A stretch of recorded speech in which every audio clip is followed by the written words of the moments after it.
ঝিনাইদহের হরিণাকুণ্ড উপজেলার শরতলা গ্রামে নিষিদ্ধ করা হয়েছে বাদ্যযন্ত্র, হকার ও তৃতীয় লিঙ্গের মানুষের প্রবেশ। শুনতে অবাক লাগলেও ভিন্ন নিয়মে চলছে এই গ্রাম। রীতিমতো ১০০ টাকার নন জুডিশিয়াল স্ট্যাম্প লিখে সাঁটানো হয়েছে দেয়ালে দেয়ালে। গ্রাম্য মাতবরদের দাবি, মারামারি, সহিংসতা দূর ও উঠতি বয়সী তরুণদের পড়াশোনায় মনোনিবেশ, এমনকি তৃতীয় লিঙ্গের লোকজন গ্রামে ঢুকে অসৎ আচরণ থেকে বাঁচতে চালু করা হয়েছে এই নতুন নিয়ম। ঝিনাইদহ প্রতিনিধি ফয়সাল আহমেদের প্রতিবেদনে বিস্তারিত। ঝিনাইদহের হরিণাকুণ্ড উপজেলার শরতলা গ্রাম। গ্রামটি শহর থেকে 4.5 কিলোমিটার দূরে। এই গ্রামের প্রায় 95% মানুষ শিক্ষিত।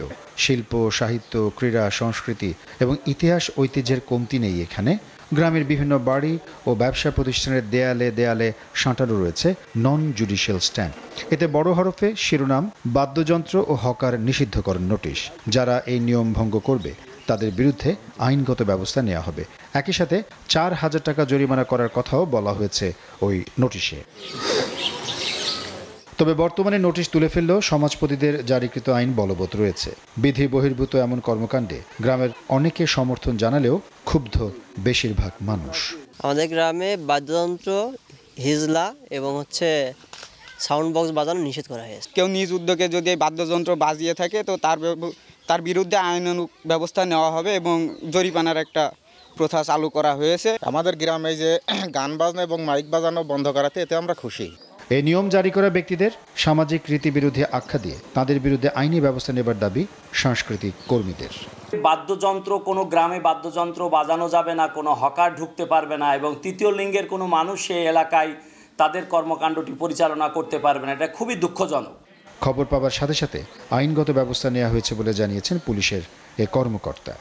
যদি অভিযোগ আমরা পাই অবশ্যই আমরা তদন্ত করব। এছাড়াও আমরা ছায়া তদন্ত অব্যাহত রেখেছি এবং ওখানে আমাদের লোক এখনও কাজ করছে। এটা প্রাপ্তি সাপেক্ষে আমরা ব্যবস্থা গ্রহণ করব। কি উদ্দেশ্যে কারা এ ধরনের হীন ঘটনা ঘটিয়েছে তদন্ত করে আইনগত ব্যবস্থা গ্রহণ দাবি উপজেলা নির্বাহী কর্মকর্তার।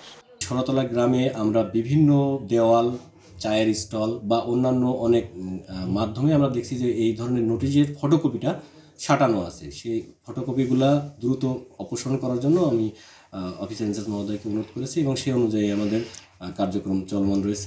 ঝিনাইদহ জেলার হরিণাকুণ্ড উপজেলার ফলসি ইউনিয়নের শরতলা গ্রাম, মোট জনসংখ্যা প্রায় 2,500। এসিটিভি নিউজ ডেস্ক।